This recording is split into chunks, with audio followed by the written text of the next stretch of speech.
This site is typical of any other site that you were to visit where you come from.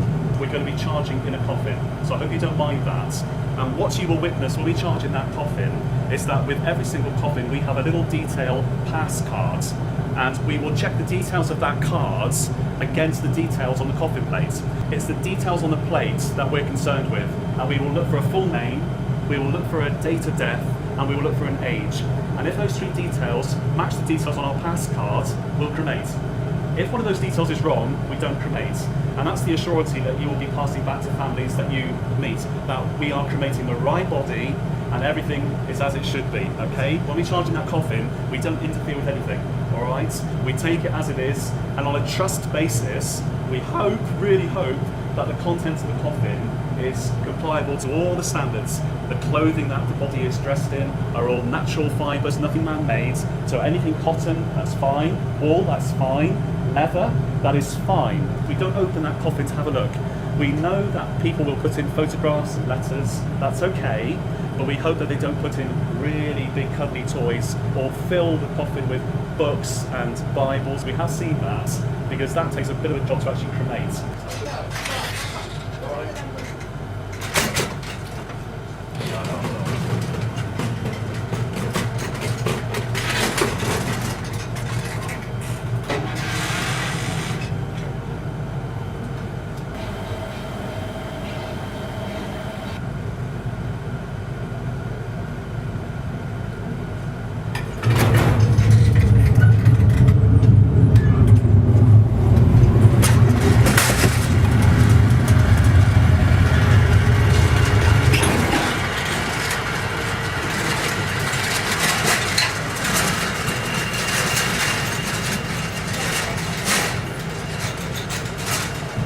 Have a look through our spyglass and you can see a cremation underway. What you'll see, as you look in through that spyglass, you'll see a fairly good form of a skeleton. There'll be a lot of box from the coffin remains around it at this stage. There's a little bit of tissue left, not a great deal, but you'll find a head at this end going down towards the foot end of the body.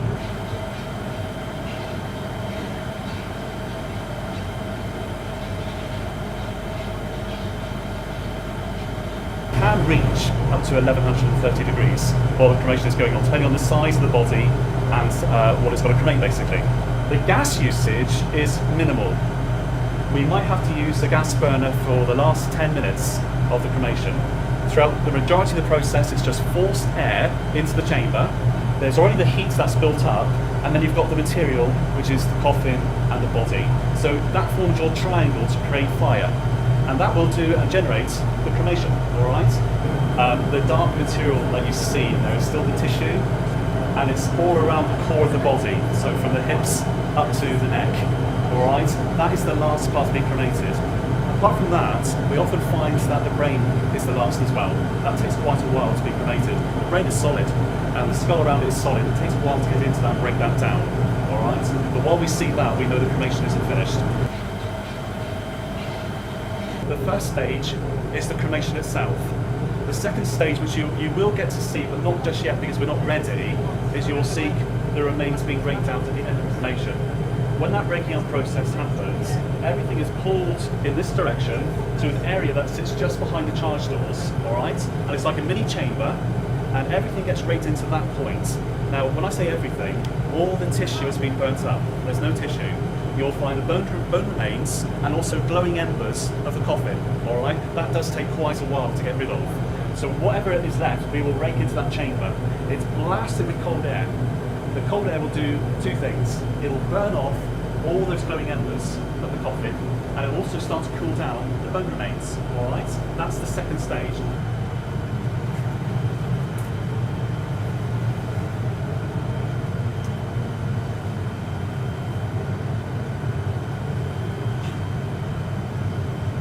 Sorry, it's on attack you with this.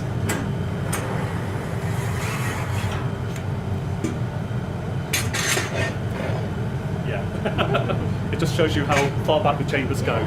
We can take a maximum coffin size of 7 foot long by 29.5 inches wide. That's a small cremator. It's alright, I'll do this at an angle. You're watching this leaf with that? Screen fine, thank you. I try not to.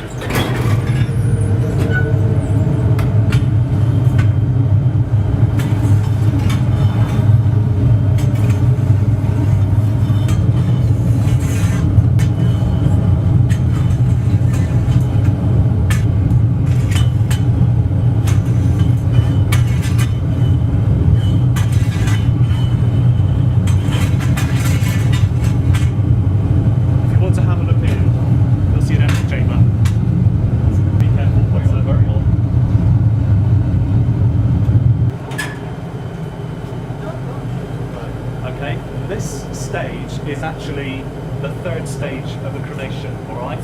When after about an hour, we bring everything down, we release the damper plate, and it all drops down into a cooling tray.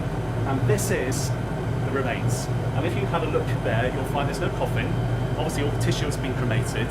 They are purely the bone remains. You might find some coffin fittings, small industrial staples. When that is hand touch cold, we then actually remove that from the system, transfer it into a room across from us where we've got a pulverizer. And in that pulverizer we have about 15 large ball bearings and a big drum that turns just like a washing machine, without the methods of course. And the remains are put in there for about 12 minutes. And when that process is finished, we have the granular, gritty, sandy material.